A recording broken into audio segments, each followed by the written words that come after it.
اللهم صل على محمد وعلى آل محمد كما صليت على إبراهيم وعلى آل إبراهيم إنك حميد مجيد. اللهم بارك على محمد وعلى آل محمد كما باركت على إبراهيم وعلى آل ابراہیم انک حمید مجید. ماہ شعبان اسلامی کیلنڈر کا ایک بابرکت مہینہ ہے جو رمضان المبارک کی تیاری کا ذریعہ بنتا ہے. یہ مہینہ رسول پاک صلی اللہ علیہ وآلہ وسلم کو بہت محبوب تھا. آپ صلی اللہ علیہ وآلہ وسلم اس مہینے میں کثرت سے روزے رکھا کرتے تھے. شعبان میں اعمال اللہ تعالیٰ کے حضور پیش کیے جاتے ہیں، اس لیے نیکیوں کی طرف خاص توجہ دی جاتی ہے. اس مہینے میں دل کی صفائی، توبہ اور عبادت کی طرف رغبت بڑھتی ہے. شب برات 15 شعبان کو مغفرت اور رحمت کی رات کہا جاتا ہے. اس میں اللہ تعالیٰ بے شمار بندوں کو معاف فرماتا ہے. البتہ عبادت کا طریقہ سنت کے مطابق ہونا چاہیے. رسول پاک صلی اللہ علیہ وآلہ وسلم اکثر یہ دعا فرمایا کرتے تھے، اللہم بارک لنا فی رجب و شعبان و بلغنا رمضان. اے اللہ ہمیں رجب اور شعبان میں برکت عطا فرما اور ہمیں رمضان تک پہنچا دے. شعبان کے مہینے میں کیے جانے والے پسندیدہ اعمال نفلی روزے رکھنا ہے، استغفار اور درود شریف کی کثرت کرنا ہے،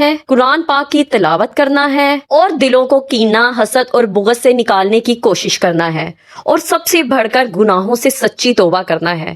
جب ہم گناہوں سے سچی توبہ کر لیں گے پھر ہم رمضان المبارک کی برکتوں سے بھی فائدہ اٹھا سکتے ہیں. یا اللہ ہمیں ماہ شعبان کی برکتیں نصیب فرما، ہمارے گناہوں کو معاف فرما اور ہمارے دلوں کو پاک کر دے اور ہمیں رمضان کی بہترین تیاری کی توفیق عطا فرما. اے اللہ اس مہینے میں کی جانے والی سب کی باتوں کو قبول فرمانا اور سب کو رمضان کے مہینے تک پہنچانا. اے اللہ یہ مہینہ شعبان ویسے تو پورا مہینہ ہی برکتوں والا ہے، لیکن شعبان جو اس مہینے میں آتی ہے خاص طور پر ایک برکت رات سمجھی جاتی ہے، جس میں اللہ تعالیٰ کی رحمت، مغفرت اور عنایت کی امید کی جاتی ہے.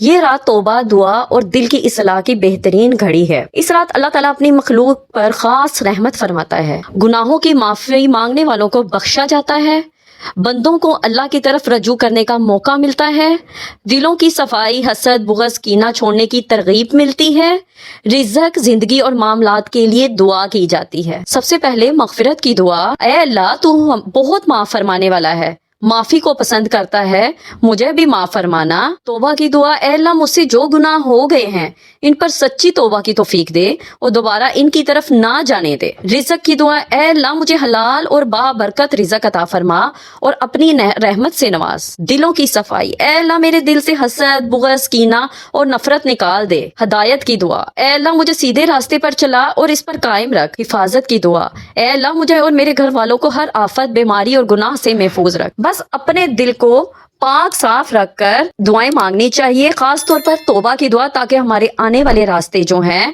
وہ پاک صاف ہو جائیں اور ہم ان راستوں پر آسانی سے چل سکیں. اللہ تعالیٰ ہمیں صراط مستقیم عطا فرمائے.